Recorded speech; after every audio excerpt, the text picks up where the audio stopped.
It's a summoned beast scorned by the entire world. But the moment I call it forth, I'm ecstatic, hugging it and kissing it wildly. Watching this, my classmates start mocking me, calling me the world's biggest fool. And even Mr. Wells, who once held high hopes for me, now furiously curses me for wasting all his training. I just smile silently, turn around, and sell every single thing I own, trading it all for 10,000 pounds of monster meat to feed my puppy, activating the hidden talent buried deep inside it. I stroke its little head, and a contract notification rings out in my mind. Loyalty, never betray. Initiate soul bond?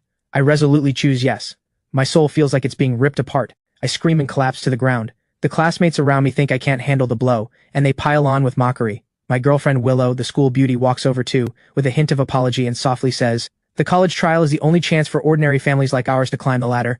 Liam, the Lancer Knight, has just agreed to team up with me, so I won't be going with you." I get up casually and reply, "No problem." Hearing that light, simple answer, the words of explanation she had prepared get stuck in her throat. A feeling of being unimportant rises in her heart, and she snorts coldly, turning and walking away without a shred of pity. The girls beside her shoot disgusted looks at me. She's just pretending to be calm. "Willow, you didn't do anything wrong.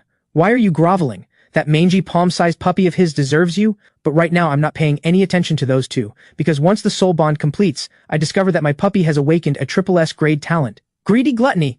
It can convert any food it devours into pure energy, ignoring every limit, growing endlessly, smashing past every barrier to evolve. So all that suffering wasn't for nothing. In all of Great Chie, those who have awakened a SSS grade talent can be counted on one hand. Every time another one appears, the nation pays the highest level of attention and assigns full-time protection, because their power is simply too immense. I grab the puppy and pull it close. "From now on, your name is Shadow. You're going to work hard for me." Shadow licks itself, looking absolutely delighted. I toss it a piece of meat, and within moments it devours every last bite. Common quality flesh consumed.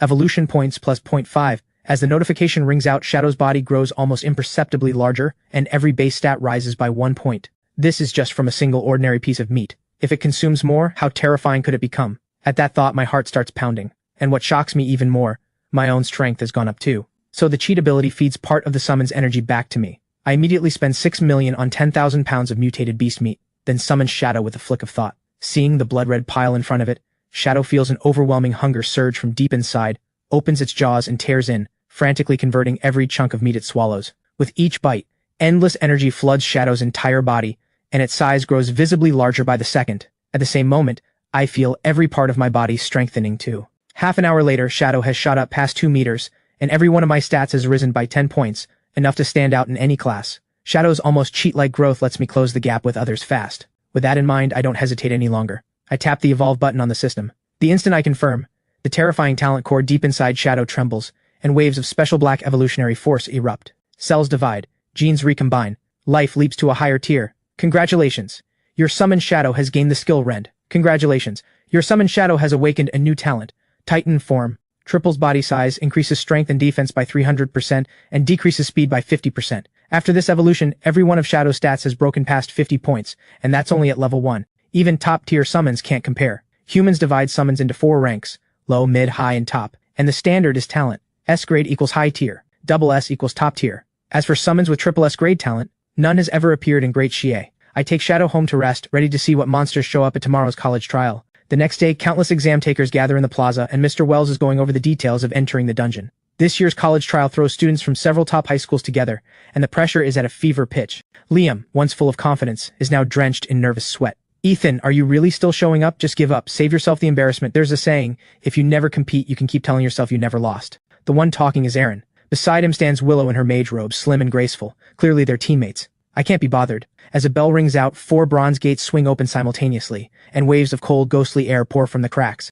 Without hesitation, the students check the dungeon assigned to them. We're done. Cloudhaven 2nd got Bone Burial Forest, one of the highest failure rate dungeons. All dungeons have similar difficulty. What's there to brag about? Of course Third High wouldn't complain. They got the easier one. Hearing this, Mr. Wells quickly turns to the students behind him. Bone Burial Forest has complex terrain and extremely dense underbrush. You absolutely have to watch out for ambushes. Stay alert to everything around you. Then Mr. Wells pulls out something that looks like a watch. This is a recorder made by the engineers, and it transmits your scores from inside the dungeon back to us. Another bell rings, marking the official start of the college trial. A girl in white armor with long ice blue hair, her face strikingly beautiful, is the first to enter the dungeon. That's Crystal from Third High. She's going in solo. The more people on a team, the more the score reduction. Anyone with real skill goes solo. Crowds of younger students sitting around the plaza buzz with excitement. With a flick of intent, I connect to the dungeon and white light envelops me alone. I'm going solo too. Once every student is inside, a level 20 middle-aged man waves his hand and 4 water screens flicker to life. Just then, a flash of white light. A Cloudhaven second student has voluntarily quit the dungeon. The Cloudhaven second teachers exchange a glance and all lower their heads, silent. Feeling the mocking stares, Principal Mason's face darkens, and he stares at the water screen without a word. Then on the slowly shifting surface, a lone young man appears, scanning the dense forest around him. Principal Mason looks shocked and immediately speaks up. Did Cloudhaven second produce a student this talented in yesterday's class awakening? Hearing this, Mr. Wells doesn't know how to respond. He knows perfectly well I'm just an ordinary summoner. Meanwhile, inside the dungeon, after a brief dizzy spell, I quickly regain focus and scan my surroundings. Suddenly something thuds down. Without a moment's hesitation, I close my left hand, and a meter-long magic staff materializes in my palm. A barrel-thick dark green worm leaps down from above, its head splitting wide open to reveal rows of horrifying fangs. I grip the staff, and a flash of white light shoots from its tip, piercing straight through the worm's body. Sliced clean in two, it crashes to the ground like a kite with a snapped string. You have killed a venom-tooth worm. 5 experience gained. At the same moment, the device on my wrist flashes, score plus 15. Outside, everyone is stunned. Isn't he a summoner? But that reflex and speed, only someone with high agility could pull that off. Mr. Wells looks just as bewildered. He had seen me do well in combat practice before, but never anything close to this. After killing the worm, I head deeper into the forest. Just then, with eerie shrieks rising in the air, short, ugly creatures with greenish skin appear. I recognize them instantly. Goblins. The textbooks describe them as vicious, breeding obsessively, and turning on their own kind when food runs out. I count roughly 50 or 60. With that many swarming me at once, I'd basically be done. So I summon Shadow in my mind. White light flashes, and a long, haunting wolf howl echoes across the forest. Shadow's cold vertical pupils lock onto the rushing goblin's fangs bared. Its limbs explode with force, and it shoots forward like a cannonball. The lead goblin's skull shatters instantly, the body flying backward with momentum to spare. The goblins on both sides scream and swing their weapons down with all their strength, the jagged bone weapons slamming into Shadow's back and snapping in half with a sharp crack. Shadow swipes a paw at a goblin's head, and the skull bursts apart. Shadow drops all defense and slaughters through them like they aren't even there. Even the dim-witted goblins feel pure instinctive terror. They stop attacking and scatter in panicked flight. Once you come, none of you leave. I direct Shadow toward the fleeing ones and charge the nearest goblin myself. Watching this savage display, the outside crowd erupts. Cloudhaven second has a senior this insane? Forget the summon. How is he this strong himself? He must be cheating. In the Cloudhaven second viewing area, the freshman and sophomore students are bursting with excitement. Just over 10 minutes ago, when people saw I had run into goblins, almost everyone assumed I was about to be eliminated. And now I'm carving through a goblin horde with a single beast at my side. Watching this, Principal Mason lights up with joy. To reach this level this fast, at minimum, that's a B-grade talent, and a growth type at that. The potential rivals a high-tier summon. Is Cloudhaven second finally producing a genius who can carry the school? He turns quickly. What's Ethan's score right now? According to the recorder, he's at 560, ranking first in Cloudhaven second. But Crystal from third high is even more terrifying, 830, far ahead of everyone else. Hearing this, Principal Mason and the other teachers all draw sharp breaths. Less than 20 minutes into the dungeon, and that score is already in the running for provincial top score. Inside the dungeon, balls of light rise from each goblin corpse and flow into me. My level climbs to 2, spirit up by 5 points. That's the weakness of an ordinary class. Even if I keep leveling, the gap only widens later, eventually becoming an unbridgeable chasm. But I can close it through the energy Shadow feeds back to me. My score has already cleared the qualifying line, making academy admission a done deal. But my goal goes far beyond this. Right now, Shadow is crunching down on goblin corpses. Shadow, let's move. The hunt is just beginning. Goblins are pack creatures. Since a war party showed up here, there must be more nearby.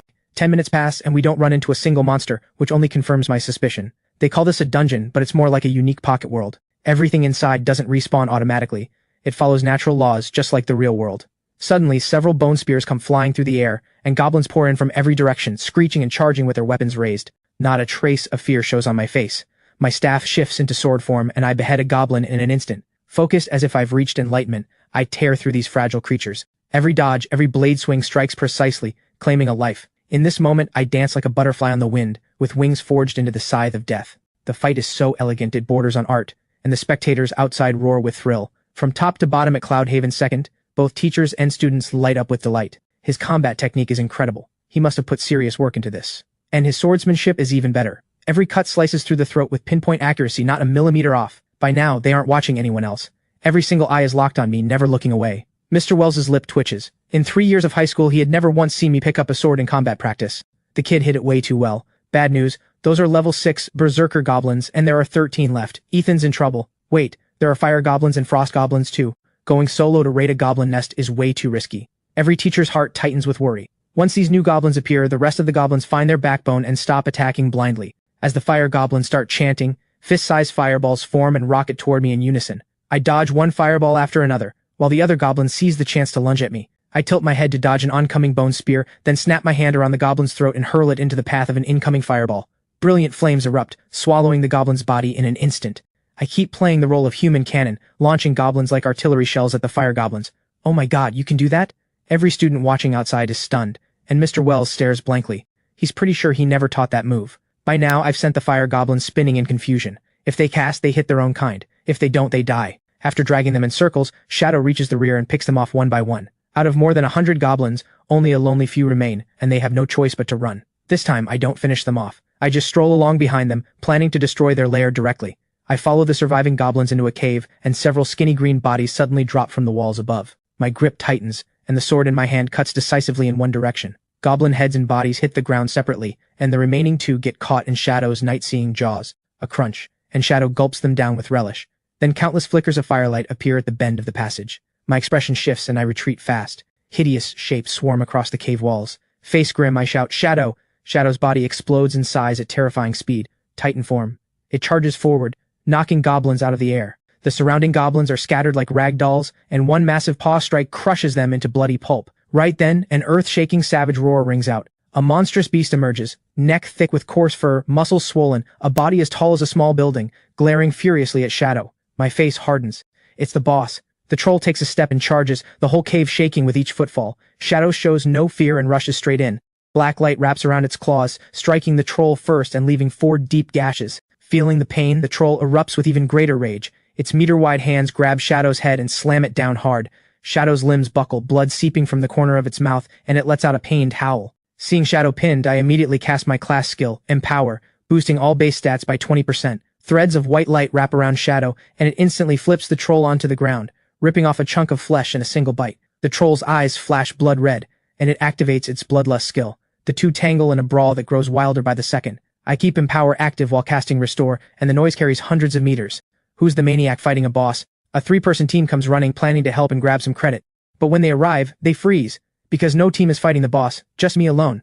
Right then, with the sword in my hand, I deliver the killing blow, and the troll's health bar drops to 0. None of the students nearby dares to interfere. Liam and Willow are among them, both staring forward in shock. He turned into this in a single day? Then another 4-person team walks up. It's Ryan from the honors class. Didn't expect our school had a beast like you. Your summon's badly hurt, want us to heal it? We've got a holy mage with serious healing. The moment he finishes, Ryan gets kicked by the cute girl behind him. We're good, thanks. On their way out, they happen to spot the score on my wrist. 5-320.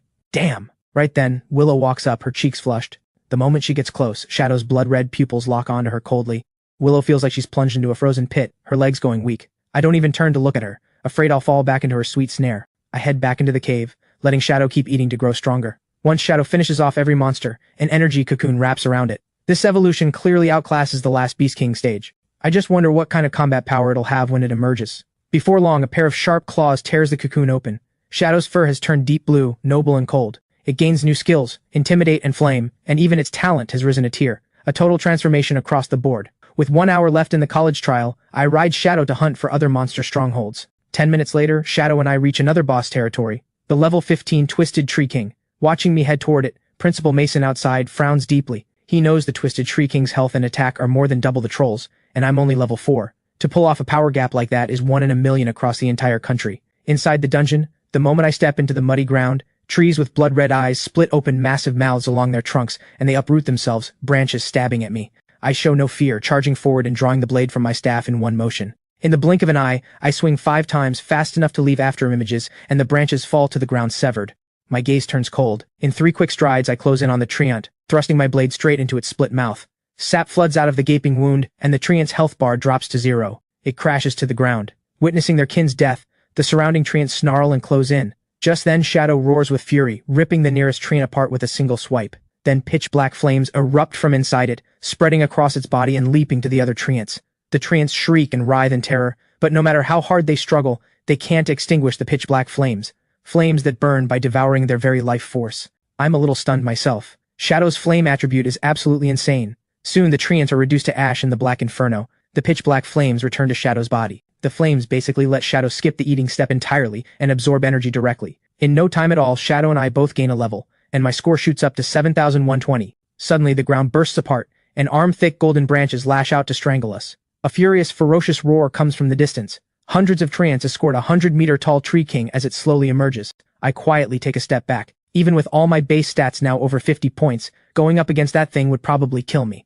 I know my own limits. Shadow, go take them out. Strong enemies always get handed off to the summon. Shadow's eyes flash with savage light, pitch-black flames igniting across its body, and it charges in its strongest form straight at the twisted tree king in the center. The pitch-black flames devour everything in their path, treants screaming in agony. I seize the moment to move in and harvest, watching them die one by one. The twisted tree king lets out a long bellow, and countless golden branches shoot at Shadow. Shadow ignores defense entirely, and charges madly at the tree king's main body. Shadow's razor-sharp claws glow with black light, and it slashes down ferociously, ripping bark off the tree king. The tree king's face contorts with rage, and every branch stabs at Shadow from every angle, but Shadow relies on its raw body defense, trading wound for wound. The pitch-black flames slowly creep upward, and the twisted tree king's eyes fill with terror. It can feel its life being eaten away bit by bit. The twisted tree king is afraid, and tries desperately to flee, but Shadow lets out a roar, and the pitch-black flames coil around it like chains, binding it in place. Shadow's attacks grow even more violent. Ryan and his 3 teammates, who arrive to help, swallow hard, their faces full of awe. A level 15 second-tier twisted tree king is being completely overwhelmed. Seeing them surprises me too. Then a huge crashing sound rings out. The twisted tree king falls. White light rises off me, my level climbs to 8, and my recorder score jumps another 3,000. The remaining treants are yours, all 4 of you. This score is way too easy to get. Sasha's mouth falls open slightly. Their scores have hit the minimum admission threshold for an elite academy in just over 10 minutes. Every time we faced a monster before, we gave it everything, but Ethan's Shadow is just too intimidating. No matter how we kill these treants, not one of them dares to turn back.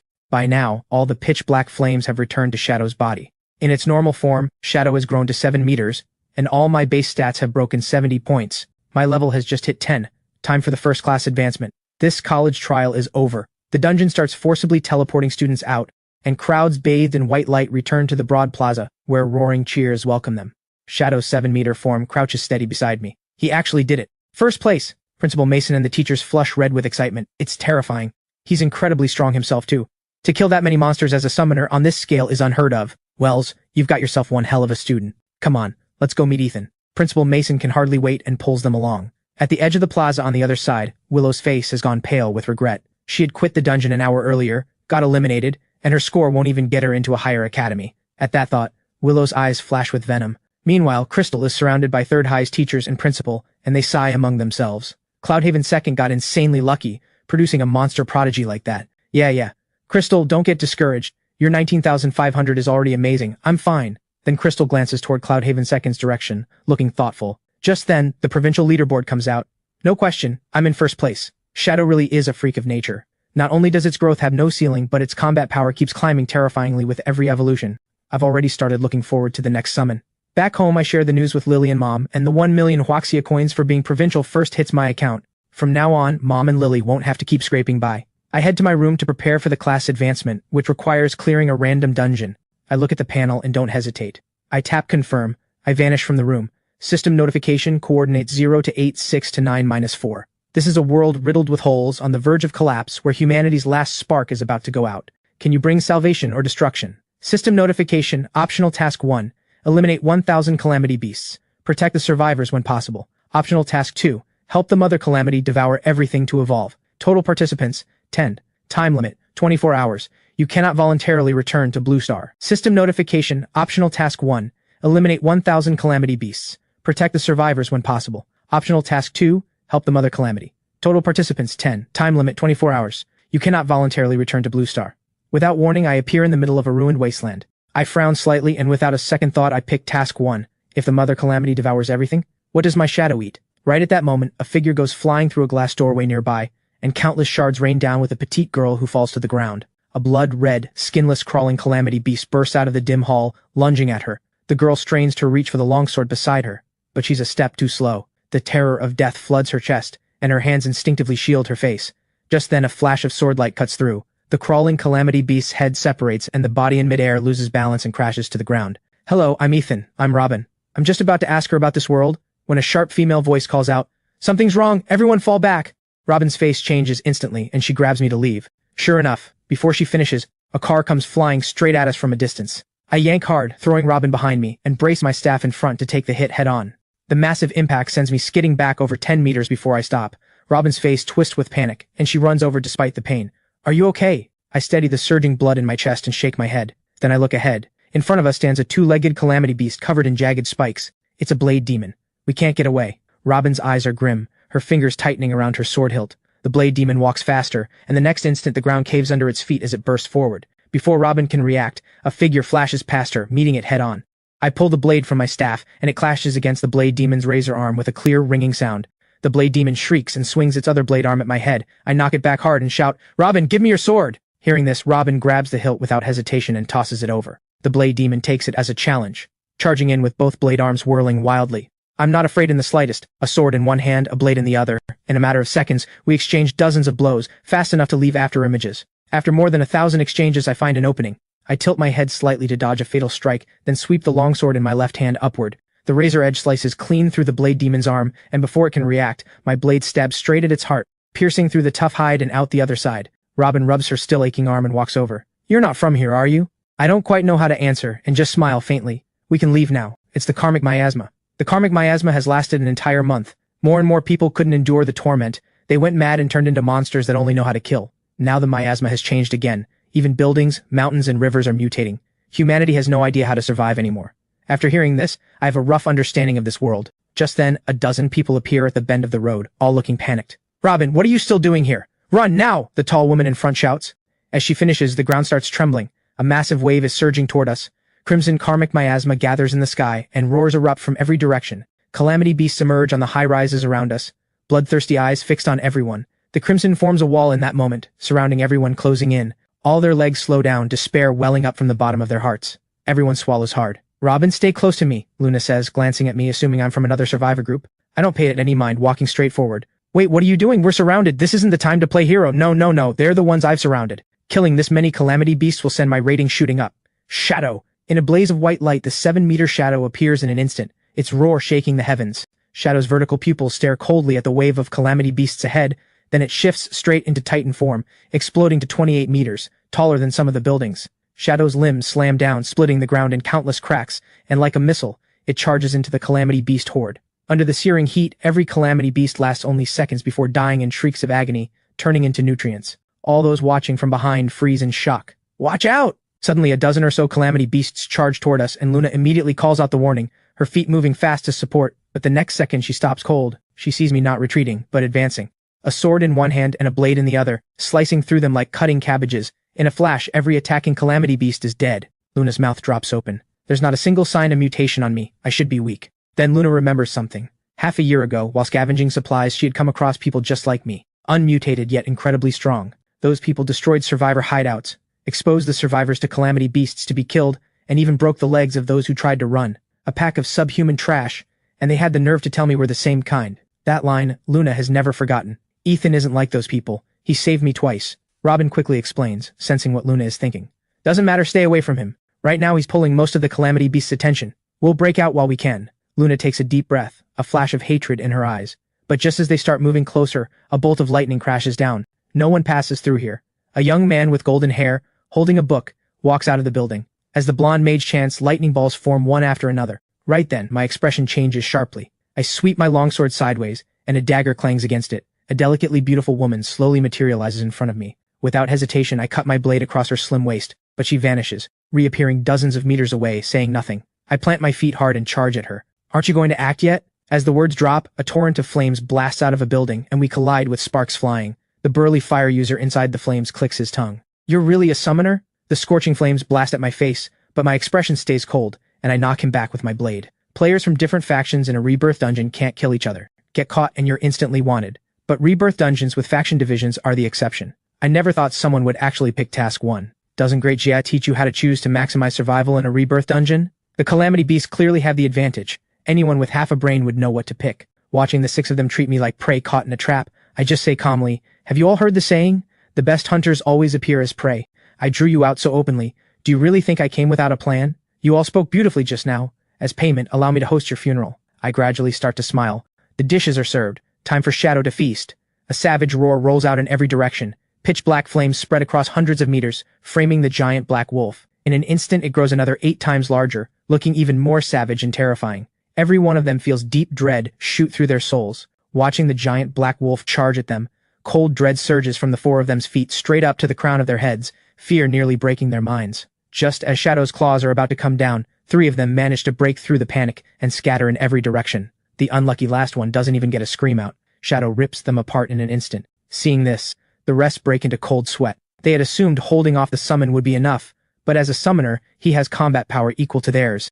And this beast, beyond brutally tough and devastating, also has crowd control. Forget holding it off. Surviving 3 minutes against it is going to be tough. As Shadow charges at the next closest target, the blonde mage grits his teeth and quickly chants in some arcane tongue. Wild lightning weaves together, condensing into half-meter thick chains that wrap around Shadow's limbs and neck. Kill it now. I can only hold it for 10 seconds. Before he can finish, Shadow's right claw rips and the lightning chains shatter. How is this possible? That's my tier 1 talent. The blonde mage stares in shock. After I cast Empower, Shadow's strength climbs another notch. Seeing this, no one dares hold back. They throw out their trump cards. The woman in cyan splits into several shadows, stabbing at me from different angles. Suddenly, ice spikes form above her head, raining down, forcing her back step by step. A girl with ice-colored long hair walks gracefully forward, frost spreading along the ground around her. Every calamity beast that gets close turns to a statue. No surprise. I'll hold him off. The burly fire user surges forward in an inferno, the other 3 striking at the same time, trying to take me down in seconds. But just then, a great roar rings out. Punks! My taunt is active! In an instant, all 3 of them turn around, glaring viciously at the big tank with the shield. Then the giant black wolf appears behind the 3 who have lost their reason. The next second, claws tear through them. 3 become 4 pieces. Then Shadow turns and slams its claws into a nearby building, sending countless stone shards at the woman in cyan. The shards rip through her clothes and pierce her skin. Shadow catches up in a flash, raises its claws and brings them down. The pitch-black flames swallow her body whole. On the other side, an ice storm suddenly explodes. Wherever it passes, buildings and life turn into ice statues. The burly fire user becomes an icicle on the spot. Now, of the 7 prey, only 1 remains. As everyone turns with killing intent, the blonde mage's face goes deathly pale. He fires off a wave of falling lightning and bolts. I dodge it all in a few quick movements, then with one swing of my longsword, the blonde mage's head and body part ways. Do you know about the Mother Calamity? It's a being that emerged from countless calamity beasts, gaining its own consciousness. You're going after the Mother Calamity? Killing it is the only way to get the highest rating, and it's the only thing that counts as bringing a sliver of salvation to this world. We meet again, Ethan. We meet again, Ethan. Holy crap, dude, you're the Eastern Sky Province valedictorian? No wonder you're this strong. Before I can answer, the big tank speaks up in shock. After chatting for a while, the 3 of us get more comfortable, and I learn the big tank's name is Roland. I tell them I plan to kill the Mother Calamity, and they don't even hesitate before agreeing. The 3 of us immediately set out for the city center. Soon we reach a bridge, and Calamity beasts with red glowing eyes pour toward us in a frenzy. Shadow shoots out from the bridge, then crashes into the horde of Calamity beasts flooding the entire road.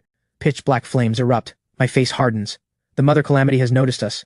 Crystal's eyes glow ice blue, like a cold, indifferent goddess. Sharp ice spikes form above her head, and at Crystal's thought, every spike rockets at the Calamity beast wave coming from behind. Countless Calamity beasts get pierced through, falling row by row like cut leaks. But more keep flooding in. Every Calamity beast in the city is converging on this spot from every direction. I start feeling the pressure rise. Tens, even hundreds of millions of Calamity beasts in this entire city. Even if we exhaust ourselves, we'll never finish them all. So I shout, cut off the head, the body falls. Shadow, go kill the Mother Calamity. Hearing this, Shadow turns and charges across the bridge. Across the bridge, there's a dangerous presence, the Mother Calamity.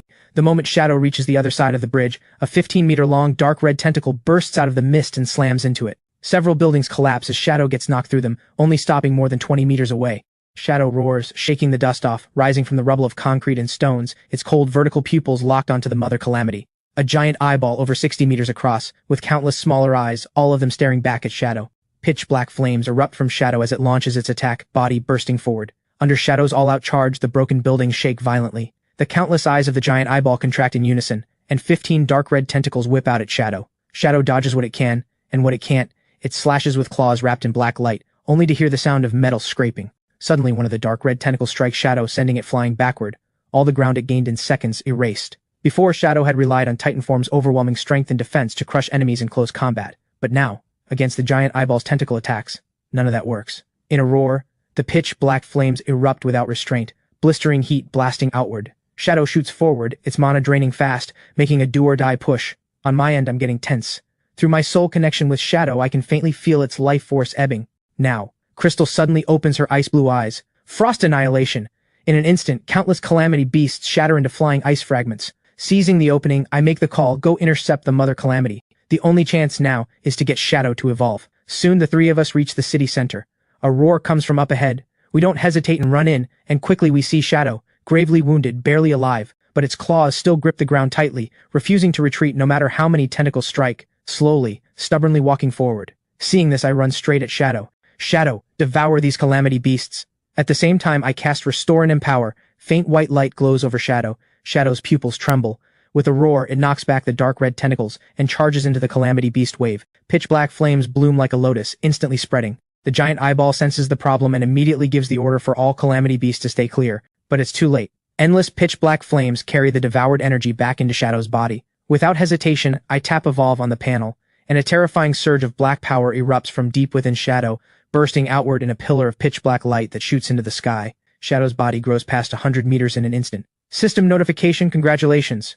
Your summon Shadow has gained the skill Swift. System notification, congratulations. Your summon Shadow has gained a new talent, Adamant Body. All stats increased by 60 points. I let out a breath. Another total upgrade. Shadow's vertical pupils lock onto the giant eyeball, its body completely transformed, its rigid wolf fur giving off a faint golden glow, looking divine and dominating. Reborn anew, its rigid wolf fur giving off a faint golden glow, looking divine and dominating. The giant eyeball's eyes shudder violently.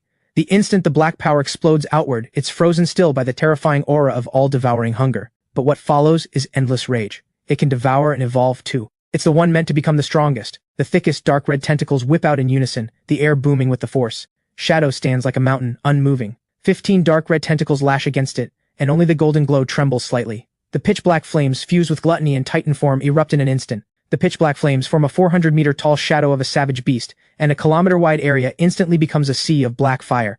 Shadow charges right up to the giant eyeball. As its claws raise, the massive beast Shadow's claws raise too, and the claws of condensed pitch-black flames slash down. Several of the giant eyeball's eyes go blind in an instant, a cry of agony tearing out. Its tentacles whip wildly at Shadow but can't deal any damage. The giant eyeball roars and rapidly absorbs karmic miasma into itself. In an instant, its body bloats another full size, and the dark red tentacles start growing countless sharp barbs. This was originally the power it had saved for evolving to the next life tier. Now it has to use it ahead of schedule. Dark red tentacles surround Shadow from every direction. The two attack each other furiously, the ground shaking non-stop, roars echoing across the sky. Hours later, only Shadow still stands on the ruins, the giant eyeball's countless eyes gone dark, its entire body slowly devoured by the pitch-black flames. At this, Crystal and I both start to smile. Killing the Mother Calamity, plus thousands of calamity beasts, the rating we earn will absolutely be sky-high. The next day, with a flash of light, the three of us vanish from where we stand. Time's up. Beginning settlement based on your performance. Total calamity beast killed, 8560. Mother Calamity successfully killed. Congratulations, your rating is perfect. Class advanced to Summoner Swordsman, rare and unique. Description, a strange class born because of you. Congratulations on learning a new class skill, Spell Sword Manifest. Skill effect, a blade existing between the real and the unreal, ignoring all physical defense and dealing one mental wound. Looking at the panel, I'm a little stunned. It ignores physical defense and directly wounds the target's mind, meaning, as long as the opponent has no mental defense, they can be sliced down in an instant. This skill is genuinely terrifying. A blade with countless intricate patterns appears in my hand, and my mental energy drains completely as I form it. I shake my head and put the spell sword away. Looks like this skill can only be used as a trump card. I smile faintly and open my phone. After accepting friend requests from Roland and Crystal, I see a message from Mr. Wells. The recruiters from the elite academies will arrive at 2 o'clock today. You'd better come to the school. I think for a moment, nothing else going on, so I get up and head out immediately. At Cloudhaven 2nd, Mr. Wells is waiting at the school gate. The moment he sees me, he hurries over. You finally made it. This time, all 5 elite academies have sent recruiters to Cloudhaven 2nd. It's unprecedented in Cloudhaven City. I follow Mr. Wells to the office.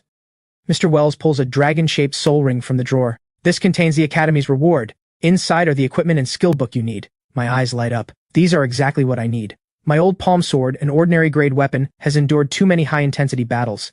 It is already broken. I take the soul ring and send my consciousness inside. 2 streams of information surface in an instant. The first is the Sky Power Staff Blade.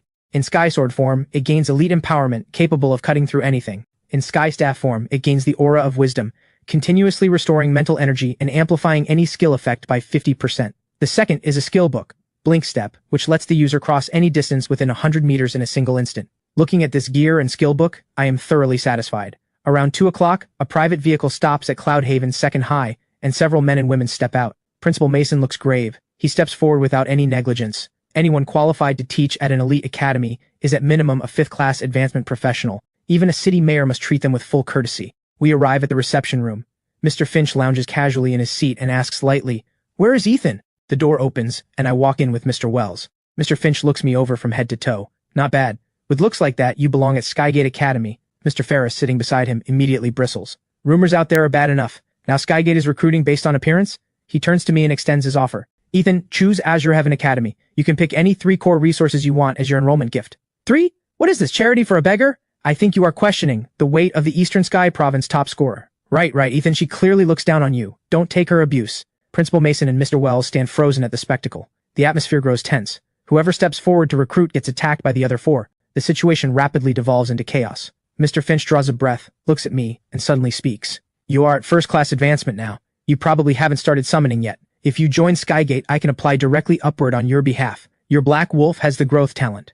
Ask for any resource you want, including my daughter's hand in marriage. The other four fall silent. Even with their breadth of experience, the offer feels excessive. There are at least 10 students this year who scored higher than 20,000 points. If they spend too many resources on Ethan now, they will struggle to compete for the others later. The four who think it is not worthwhile quietly give up. Everything else is fine, but skip the daughter. Mr. Finch's brow relaxes. He thinks to himself, good. If you prefer someone more mature, I am also available. I want to say that is not what I meant, but the words die on my lips. In the end, I choose Skygate Academy. Not because Mr. Finch is particularly handsome, but because what he is offering is simply too much. The opening day arrives soon enough. Skygate Academy in Mid-Sky City, the capital of Ninefold Province, is where the highest-scoring students from across the nation gather. I pick a dorm room at random. Inside, every facility and daily necessity is already prepared. At that moment, the customized device suddenly chimes, and a message appears. Your summoning materials have been approved. If you need any other resources, just ask. I will apply for the maximum allocation possible. After sending the message, Mr. Finch leans back into his soft chair.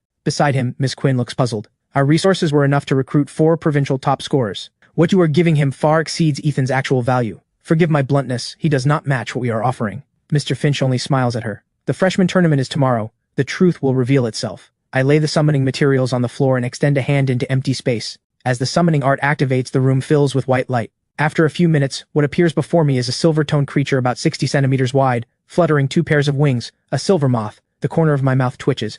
I quietly check its status panel. Summon Silver Moth. Level 10. Strength 1. Constitution 1. Agility 1. Magic 1. Total stats 4. Even weaker than Shadow at the start. I shake my head. This sets a new record for the weakest summon I have ever seen. But it does not matter. I will give you a long road of potential. The Silver Moth flutters slowly toward me. I extend a finger to catch it. System notification. Inspection complete. Loyalty 100%. Will never betray. Initiate soul bond. I confirm. Instantly, the searing pain of soul-tearing surges from deep within. System notification. Congratulations, your summon has awakened the SSS grade unique talent, myriad form, capable of taking any shape, gaining different abilities. At that moment, the silver moth dissolves into silver light and reforms into a copy of me. In a blank, dazed voice, it says, Master. After some initial exploration, I finally grasp the power of myriad form. I open the box. Inside are pieces of battle armor. I point at the silver moth, sending my thoughts. The silver moth nods gently. It dissolves into silver light and wraps around my arm. Instantly, the silver battle armor appears, slowly covering my entire body. I feel no discomfort or weight, as if the armor has always been part of me. I am thoroughly satisfied. Myriad form also has the ability to fuse with metals to increase hardness. Without question, like greedy Gluttony, it is a monstrous talent that can grow stronger indefinitely. I decide to start refining the silver moth right away. I message Mr. Finch, requesting metals with special properties. Within half an hour, the items arrive. They are all rare metals with distinct properties, every one a precious resource. Back in my room, I begin the fusion. The armor on my body quickly becomes incredibly hard. Even a second-class advancement professional would struggle to break through. The armor now weighs 5 tons, but it has no effect on me. If it lands on an enemy, however, it would be like a mountain crashing down. I head to the living room. The 3 roommates who heard the commotion look surprised. One man steps forward. Hi, I am Felix, second place in Qinyuan province. Don't tell me you got that just by luck pulling a strong summon. Felix earned a provincial top score with an ordinary class. That is an impressive achievement. The cold-faced man speaks dismissively. He is Damon. In my view, having a powerful summon proves that Ethan is special.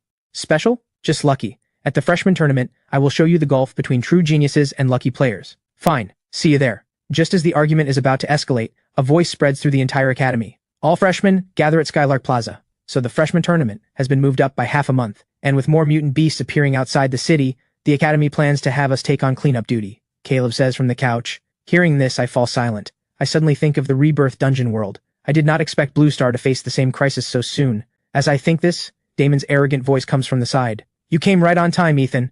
I will crush you and prove that I am more worthy of the top score. Looking at his arrogant face, I smile. Then let's see who is on top, but it will be me crushing all of you. At Skygate Plaza, the new students gather one by one. The headmaster sighs, thinking to himself, the top 100 must be sent outside the city to clear mutant beasts. Under the pressure of death, they grow fast. The secretary behind him nods, holding a tablet. The freshman tournament, originally scheduled for half a month later, will be held in the large-scale rebirth dungeon, Riftmaw Canyon. This freshman tournament will determine your future resource allocation. After the announcement, the dungeon gate slowly opens. A powerful aura of monsters seeps out, sweeping across the plaza. Some people's legs go weak and their lips tremble. Roland anxiously searches the crowd for something. He soon spots me, the friend he has been thinking about. The tall Roland jogs over with a short-haired, gray-eyed girl. He had said he was applying to Skygate just like me, and I thought he was joking. I did not expect him to actually do it. "Ethan, this is my sister Rowan." "Hello?" I respond awkwardly. Rowan hides timidly behind her brother, her voice barely audible. I sigh helplessly and send them a party invite. Seeing me team up with others and burden myself, the cold-faced Damon frowns slightly. "Tush," he scoffs coldly.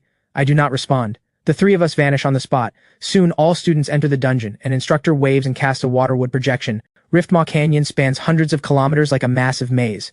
Just as we enter, roars erupt ahead, a perfect chance to test my current strength. With a flick of thought, the silver moth appears in white light. Within a few steps, the silver battle armor covers my body. My right hand grips the air, and the Sky Power staff blade materializes. I draw the silver saber from my back, stomp the ground, and instantly appear before the monsters tens of meters away. Blink Step, originally a life-saving skill, I now use to close the distance. The Sky Sword swings out. It slices through the monsters' bodies as smoothly as cutting tofu. Without stopping, I turn into an afterimage. In the blink of an eye, I cut straight through. All the monsters fall before they can even react, their eyes wide with shock. Seeing this, Roland shouts excitedly, "Ethan, you're a beast!" Without doing anything, his experience keeps climbing. This is the joy of riding coattails. Outside the dungeon, the instructors watching are stunned. His speed and damage are almost matching a melee-type hitting class. His base stats are even more abnormal. Even if Ethan were already at second-class advancement, those stats would be impossible. He has only just reached first-class advancement. Could that silver butterfly be no ordinary second summon? It can even fuse with its master, boosting all attributes, a special summon. A summon that transforms into a weapon? I have never heard of such a thing. Even the seasoned instructors are surprised. Right now, the highest scorer, among the dozen others, has only 30% of his points. If that is all, his title as top scorer is in name only. He is your future son-in-law. What good does it do you to embarrass him? Mr. Finch is about to speak when a slap lands on the back of his head. He is left speechless. Inside the dungeon, my silver battle armor is already drenched in blood. I can one-shot these level 20 monsters. I must already be at the peak of second-class advancement. Even against a third-class advancement opponent, I could escape unharmed. At that moment, countless negative emotions flood my mind, trying to compel me to end my own life. Seeing me motionless, Roland quickly says, "Rowan, put away Soul Rain."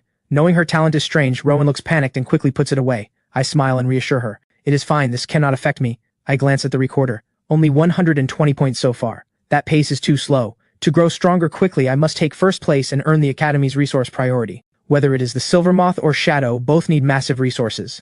With that thought, I shift my mind. A massive violent demon wolf emerges from the white light, its terrifying howl echoing through the canyon. Seeing Shadow for the first time, Rowan shrinks and hides behind me. "Go, Shadow, devour every monster in this canyon." On command, Shadow's eyes turn fierce. He vanishes on the spot, charging deep into the canyon. Soon the recorder on my wrist beeps non-stop with rising scores. I head down another path to farm points from both sides. In the distance, a young woman swings dark red lightning down upon countless monsters. The moment it strikes, the ground cracks within a 100-meter radius.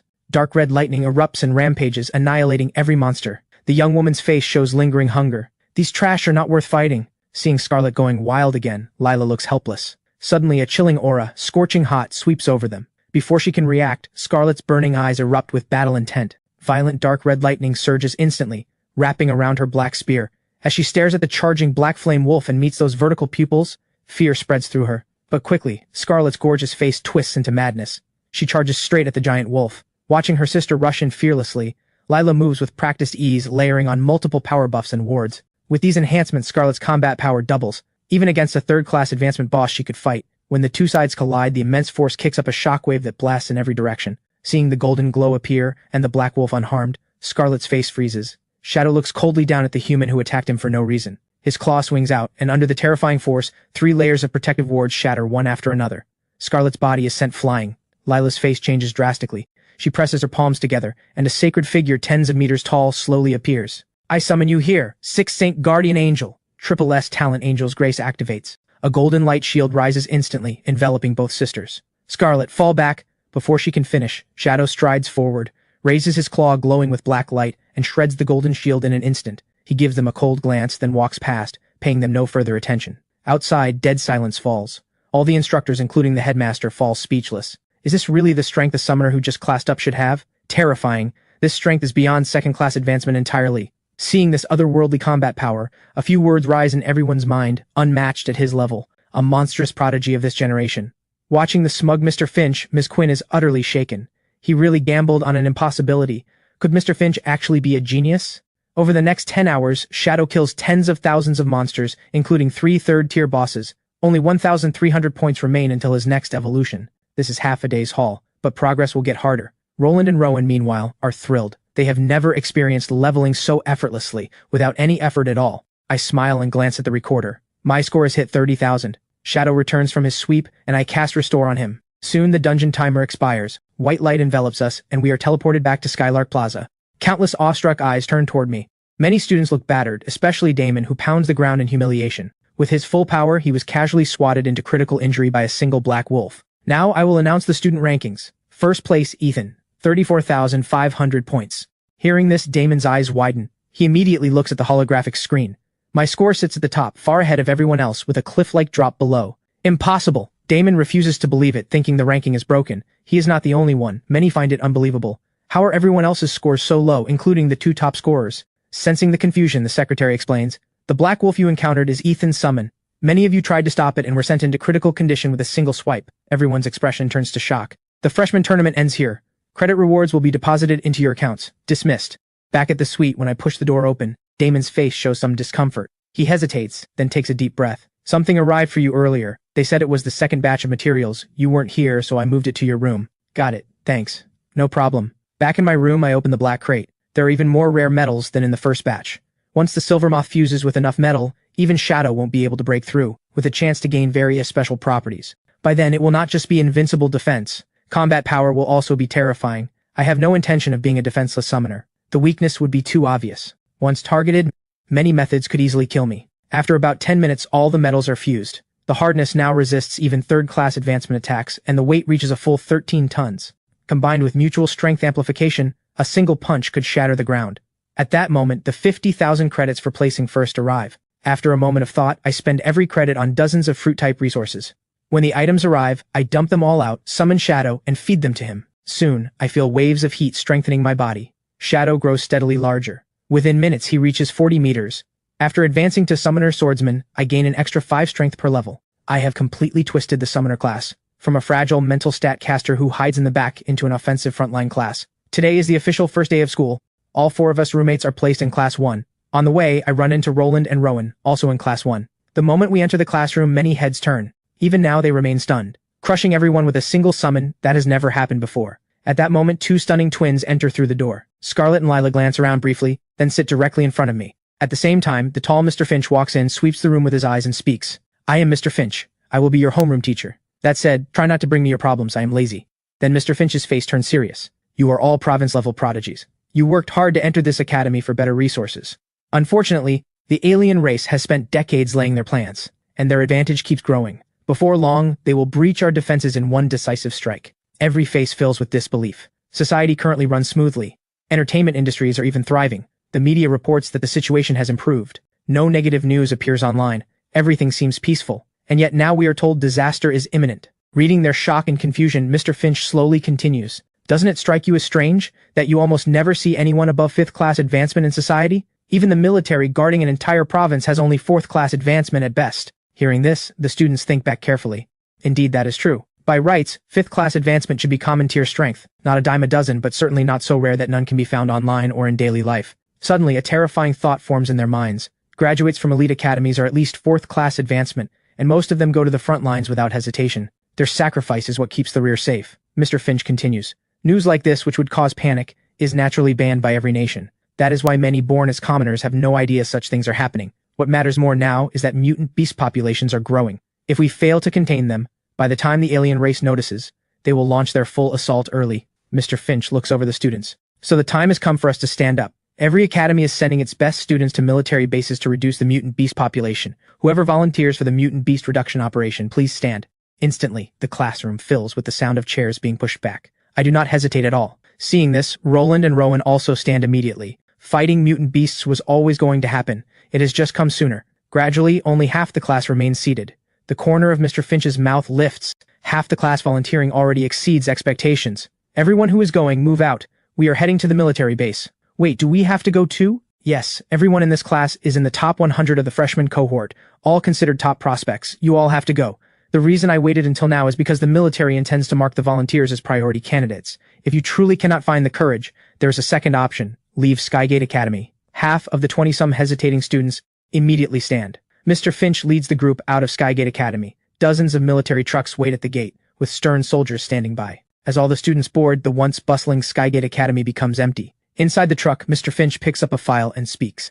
Our destination is Hengduan Military Base, 900 kilometers from Midsky City. Beyond it lies the 100 Lotus Mountains, which spans hundreds of thousands of kilometers. Heaven's vision has detected tens of thousands of level 30 mutant beasts on just the outer rim. Go deeper, and level 40 and level 50 beasts are just as numerous. You only need to clear the outer rim. For a long time, the front lines have relied on technology to trade few for many, just barely holding off the assault. But for some reason, their attacks have grown more ferocious recently. Day and night, from every direction, they strike the defense line. So for this mutant beast cleanup, the front lines have no capacity to help.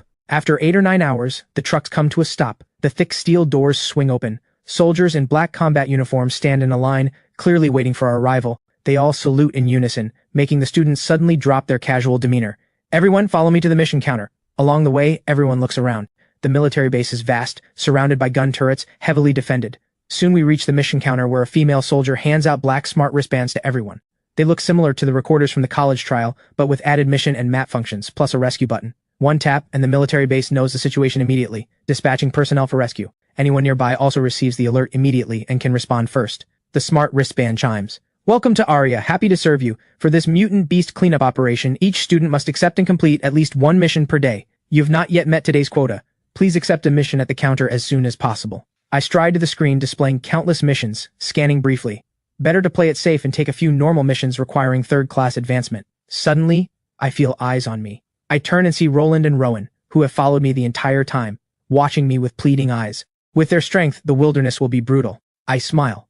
I will see this through to the end. They nod repeatedly, gratitude practically pouring from their eyes. Watching this, Felix, who had planned to invite Rowan, stops in his tracks. His teeth feel a little sour. The wilderness is dangerous. Anything could happen. How about we look out for each other? Find someone else. Logan looks at him with disdain and leaves with a support classmate after picking his mission. Caleb, we are combat-type hidden classes after all. Don't be such a coward. Find some reliable people to team up with. If you have to, hit the rescue button. If we are nearby, we will pick you up. Felix suddenly feels malice in the air.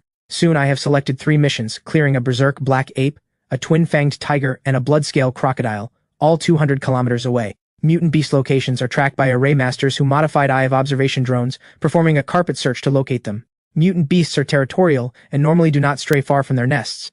For this cleanup, every base is prepared thoroughly, making it easier and safer for students to hunt mutant beasts, with full consideration for their lives. Anyone heading out can collect 3 high-explosive grenades and a high-powered pistol loaded with 7 armor-piercing rounds. These can wound roughly level 20 mutant beasts. I have 0 confidence in my marksmanship, so I just take 3 high-explosive grenades. My punch is stronger than an armor-piercing round anyway. I turn and lead the 2 of them out. We quickly drive into the 100 Lotus Mountains. I shift the Silver Moth into armor form. The smart wristband speaks. Would you like Arya to turn on the flashlight? Yes. The next second, bright white light illuminates more than 10 meters around us. In the command center, every face is grave. Through a nearby micro-drone, they immediately notice our route is off. Past this point lies the territory of level 30 and above mutant beasts. Why aren't they stopping? Check what missions they accepted. The woman at the console quickly works through the controls and speaks in shock. Slay a level 33, berserk black ape, a level 36 twin-fang tiger, and a level 39 blood-scale crocodile. These all require third-class advancement, and the last is nearly 4th-class advancement difficulty. Are they insane? Commander Yang rubs his brow. This is Skygate Academy's strongest freshman this year. He is only level 16. How does he dare accept missions 2 full advancement tiers above himself? This is a death wish. But geniuses like him, who stood up first knowing the danger, rarely get abandoned. Even if he is reckless, we cannot ignore him. He immediately gives the order. 4 armed helicopters move into the area, ready to launch a rescue at the first sign of danger. Commander Yang lets out a long sigh. Compared to other bases, Hengduan base may end up dragging its feet. Suddenly, the smart wristband chimes. Attention! You have entered the territory of the target berserk black ape. The instant the alert ends, a giant python bursts through the bushes and lunges. Its body is a full 4 meters thick and tens of meters long. It opens its sharp fangs and bites at me, its massive bloody maw nearly swallowing me whole. I spin instantly, grabbing the python's fangs with both hands and pulling hard. With my superhuman strength and 13-ton weight, the python's fangs snap in an instant. Blood sprays out, and the pain makes it pull its head back, but I don't give it a moment to breathe. The ground caves under my feet as I close in instantly. One punch shatters its spine, The python lets out a horrific shriek. Its cold serpent eyes fill with terror. It tries to flee, but I throw my arms around it and slowly drag it back. The python thrashes wildly in panic. The ground trembles continuously, but it makes no difference. My fist slams into its head. Flesh explodes, and the skull caves in and shatters. I grab the python's lower jaw with both hands and tear it apart with brute force. This brutal sight leaves Roland and Rowan trembling. Meanwhile, the command center, watching the entire scene clearly, falls silent. Every gaze is stunned. This is insane. He is only level 16 and he just went head-on with a level 29 giant python.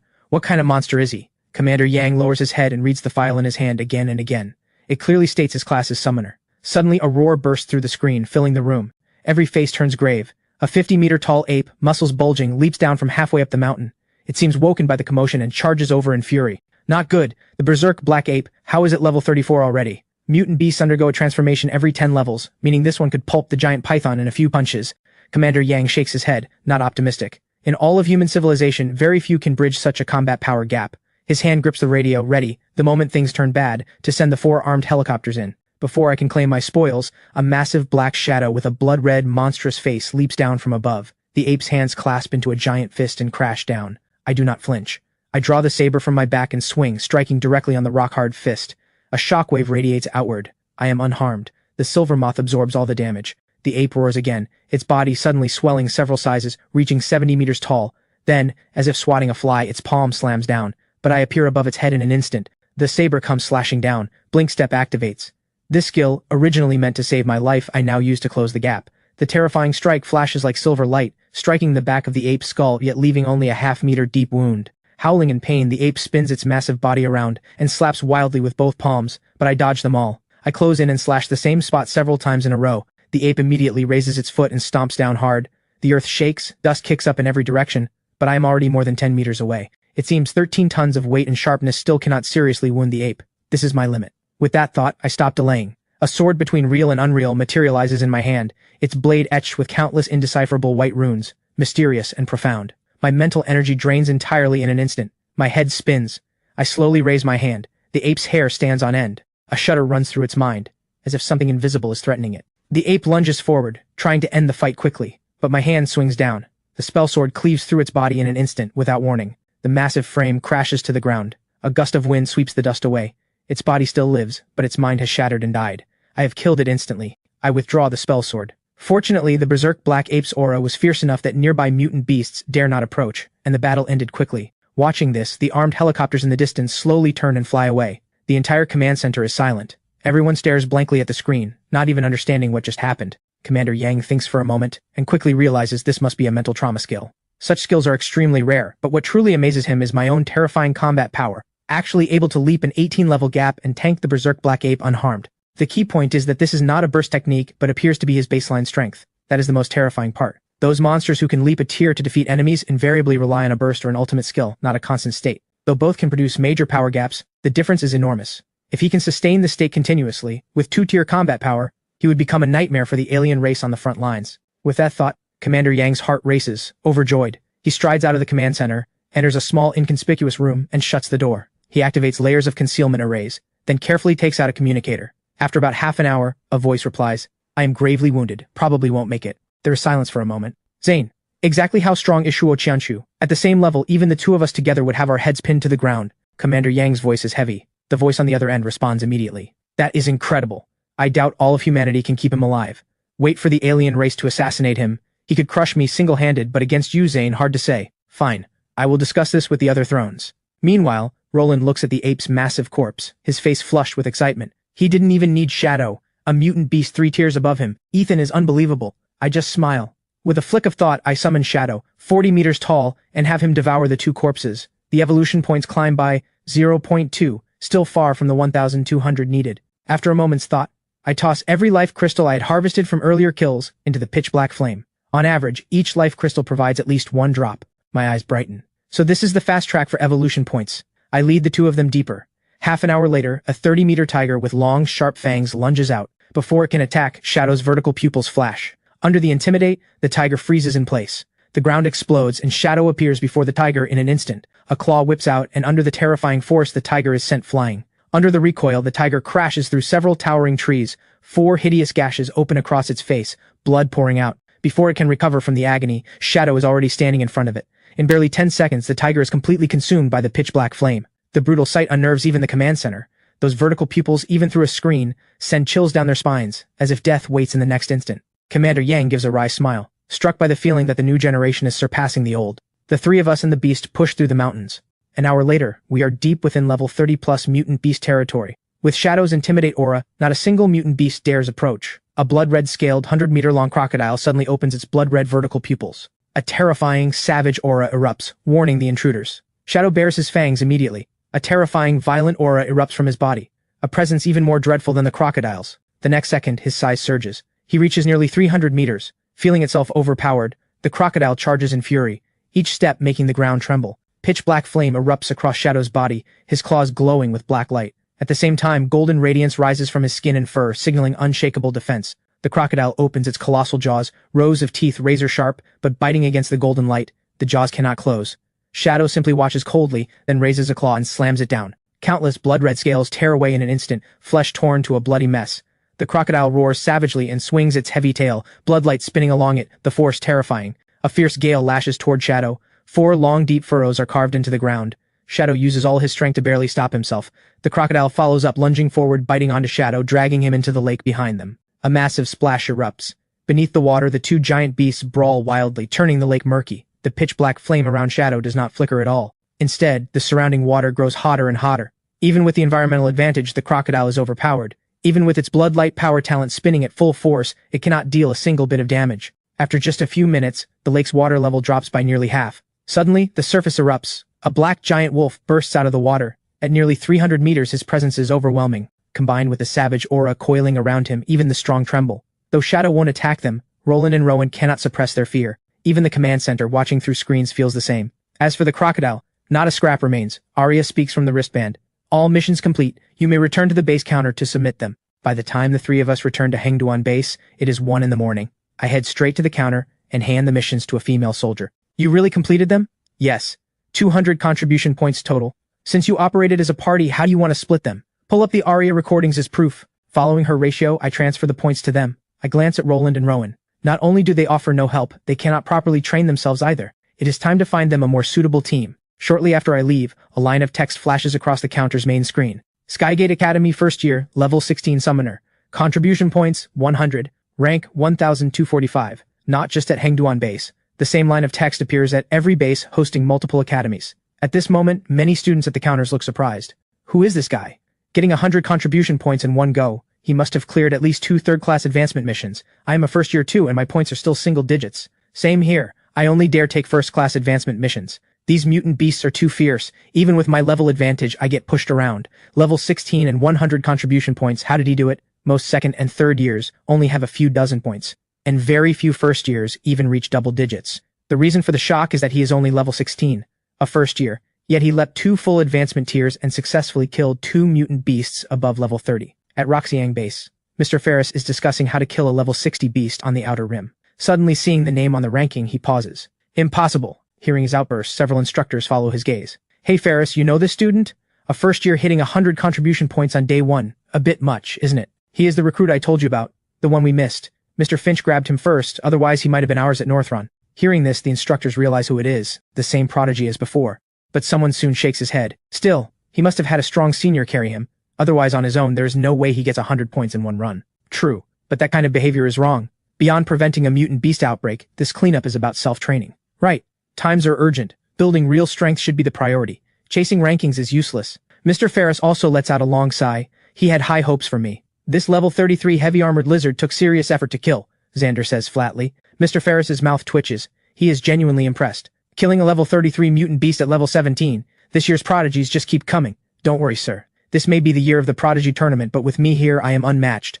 I will crush every rival and ascend to the throne of humanity. Xander glances over and sees the instructors all covering their faces in silence. Then he spots the name on the big screen and his face freezes. He absolutely cannot believe it. Impossible! Absolutely impossible! How can anyone be fiercer than me? 100 contribution points. Even counting that heavy armored lizard I killed, it cannot match this. Seeing Xander questioning everything, Mr. Ferris speaks helplessly. We just discussed it. He probably had a senior carrying him. Don't worry about it.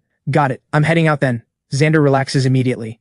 The thrill of completing his second-class advancement mission sends him hurrying to bid farewell, then he resolutely walks toward the mountains already shrouded in darkness. Meanwhile, I return to the dorm, grab barbecue with my roommates, and assign Roland and Rowan to one of their teams. I take 2 hard difficulty missions requiring 4th-class advancement. The moment I enter the mountains, the female officer calls out to Commander Yang. He just accepted a 4th-class advancement, level 10, hard difficulty mission. Hearing this, Commander Yang sucks in a sharp breath. 2 tiers wasn't enough, this kid wants to leap 3. 4th-class advancement corresponds to the level 40 watershed. Even if our armed helicopters fired off every round, they couldn't scratch a level 40 mutant beast. Notify the Skygate instructors and have one tail him. I am worried about Ethan. The message goes through the smart wristband to the 3 Skygate instructors stationed at Hengduan base. After receiving it, they discuss briefly and ultimately send Ms. Quinn. The moment Ethan presses the rescue button, support will arrive immediately. Meanwhile, through countless trees and vines, a black, giant wolf races through. About an hour later, we reach the mission target. The massive level 44 3-headed serpent is hissing in warning. I silently extend my hand. A translucent, mysterious sword over a meter long materializes. As I slowly raise and swing my hand, the 3-headed serpent's eyes flicker. It senses death. The next second, the left serpent head lets out a piercing scream and collapses limply on the rocks. The other 2 heads nudge it a few times, find no signs of life, and panic. I command Shadow to attack. On command, Shadow roars. His body surges to nearly 300 meters, pitch black flame rising across his body. Feeling the terrifying aura, the 3-headed serpent opens its mouth and spews purple venom. Shadow tanks it head-on, jaws wide open, clamping onto the middle head and slamming it into the ground, rolling violently. Watching its companion savagely torn apart, the other head roars and bares its fangs, biting through the golden light, sinking into Shadow's flesh. Venom floods his bloodstream and organs in an instant, but Titanform's constitution lets Shadow withstand the poison. Black light flares on his claws, and he smacks the biting serpent head away. At that moment, I draw the Sky Sword. My figure vanishes and reappears right in front of the 3-headed serpent's eye. The Sky Sword plunges into the eye. Under the agony, the serpent head shrieks. At the same time, a claw blazing with pitch-black flame swings down and slams it into the ground. But its 30-meter-thick tail kicks up a roaring gale and lashes toward me. I raise my saber to block, but my body is sent flying like a missile crashing into the ground. Watching this, Shadow flies into a rage. His black glowing claw tears through the air with savage force. The hard scales tear like paper, leaving a meters-long, hideous wound. Shadow whips his head around and bites down on the neck of the remaining head, ripping wildly, as if to tear it clean off. The 200-meter beasts brawl together, soil explodes, giant trees collapse. I rise from the dust unharmed. The Silvermoth's defense remains as reliable as ever. Watching the 2 beasts grow more savage, I sit down on a nearby rock. All that is left is to wait for Shadow to grind it out. Not far away, a tall woman in white battle armor approaches silently. I quickly grab my saber. Silver light flashes and I swing in an instant, but my expression quickly turns to surprise. Miss Quinn nods, a little startled. The weight of the saber forces even her, a level 59 professional, to apply some force. Ms. Quinn, what brings you here? Faced with the question, Ms. Quinn calmly withdraws her slightly trembling fingers and answers flatly. Just passing by, heard the commotion and came to take a look. At that moment, a 30-meter serpent head crashes down from the sky with a thunderous boom. Dust rolls across the earth, and a savage roar carries for miles. Shadow stands atop the 3-headed serpent's corpse, pitch-black flame greedily consuming it, converting it into energy and evolution points. At over 300 meters, he looks like a true calamity beast. Ms. Quinn is shaken. Even from this distance, the violent aura, as if it would devour all life, makes her skin crawl. On the other side, even Commander Yang is excited. He really did it! My god, how can his combat power be this absurd? I think he's even stronger than that Triple S talent prodigy. Countless tongues of pitch-black flame drift through the air and merge into Shadow's body. He shrinks rapidly and lies down beside me to rest. Miss Quinn checks in once and then leaves. Stay safe, I'm heading off. After confirming the route on the map, I climb onto Shadow and we set off again. After devouring the 3-headed serpent and its life crystal, Shadow grows another meter, and his evolution points jump by 10. At this pace, perhaps in just 4 or 5 days, Shadow will evolve again. With this evolution, his life tier will reach the high realm. His talents will all advance to A grade, and his combat power will undoubtedly grow even more terrifying. At that moment, a massive commotion erupts in the distance. Roaring and bellowing, a bull charges forth. Its body is covered in thick, hard, dark yellow scales, its 2 horns over 30 meters long, the ground cracking under its hooves. It is the second mission target. The level 45 antlered bull. I do not hesitate. I cast Empower immediately. Shadow roars. His body surges, pitch black flame ignites, and golden light flares simultaneously. In an instant, full combat power activates. At that moment, the antlered bull's horns slam in. Shadow raises his forelimbs, blocking with both paws. Under the terrifying impact, Shadow is shoved backward, smashing through long stone pillars. The 2 giant beasts charge thousands of meters in the blink of an eye.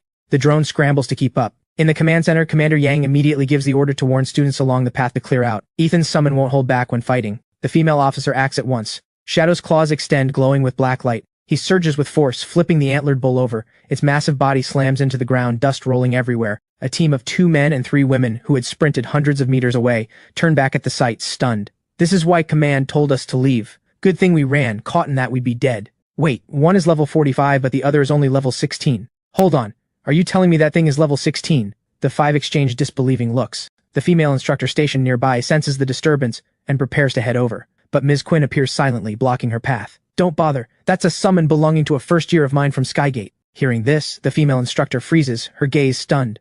First year? You're not joking, are you? Seeing her reaction, the corner of Ms. Quinn's mouth lifts almost imperceptibly. She says flatly, he is exceptional this year. The female instructor stares blankly. Exceptional? That is a prodigy. A first year with 4th class advancement combat power. I have never even heard of such a thing. Is this the top tier of Great Sia? Is he your student? Ms. Quinn's expression stiffens. She coughs. Sort of. He and Mr. Finch have been friends since childhood. His student is mine. Perfectly reasonable. Hearing this, the female instructor's eyes turn envious. Half an hour later, Shadow finally finishes devouring the antlered bull. His savage gaze sweeps the area, and finding no master, he immediately turns and races back. Soon, he spots me being chased by a 50-meter toad. He flies into a rage, charging in instantly. One terrifying claw strike one-shots the level 36 mutant beast. Seeing this, I let out a sigh of relief. I cast Restore and Rest. Half an hour later, the two of us set off again, hunting level 40-plus mutant beasts. After completing both missions, I choose not to return to the counter and submit them. The round trip would take too long. The few contribution points I lose. The priority right now is evolving Shadow as fast as possible, getting myself to level 20, and entering the Rebirth Dungeon. Ever since I learned humanity's situation is dire, an inexplicable urgency has gripped me. Late at night, roars echo across the mountains. Shadow is wrapped in a terrifying aura. 2 level 42 mutant beasts at his feet. The pitch-black flame consumes their corpses, converting them and merging the energy into Shadow's body. I am panting heavily. My mental energy completely drained. I cannot even sustain Restore. My mind is utterly weakened, stamina near 0, my body numb and aching. I just used my body to block another mutant beast for Shadow for several minutes. Nearly wiped out. But the haul was worth it. Over the entire day, I killed 15 level 40-plus mutant beasts. Shadow's baseline size has grown to 58 meters. All his stats have risen by a full 58, and his stamina has broken 300. If we faced an antlered bull now, we could finish it in just over 10 minutes. As for the 2 level 42 beasts beside us, they got steamrolled. Evolution points rose by 195, only 1,020 more until full evolution. When I returned to Hengduan base, everyone breathes a sigh of relief. The female officer swallows hard and cannot help exclaiming, terrifying, 15 level 40-plus mutant beasts in one day, converted to contribution points that would be over 2,000. Hearing this, everyone looks awestruck. The highest contribution points at Hengduan base right now is only 700 or so. And that is also a Skygate student. Jensen, 4th year, the Eastern Domain top scorer from 3 years ago. What about other bases? The female officer's fingers fly across the controls. She quickly answers. At Roxiang base, where Northron and several other academies are stationed, the highest student score is 1,000. Next is South Cloud Academy at 890, and Azure Heaven Academy in the west at 850. This mutant beast cleanup operation involves over 100 academies, spread across more than 10 military bases. They are starting with the largest mountain ranges holding the highest concentration of mutant beasts, then sweeping the surrounding regions in sequence. The operation will last several months or longer, until mutant beast populations no longer threaten the cities. How did the gap get this wide? Seeing not only the top student score but the overall cleanup progress at Roxiang base far ahead, Commander Yang frowns. The female officer explains. Northron Academy ranks first every year in evaluations, so most applicants prefer to enroll there. This year is also the Prodigy Tournament, with prodigies emerging in droves. You can imagine how fierce the competition is. Every individual is giving their all, refusing to fall behind. But this is a good thing. The faster they clear, the more capacity they will have later to help the bases lagging behind. Aside from our 5 bases run by elite academies, the other 13 bases,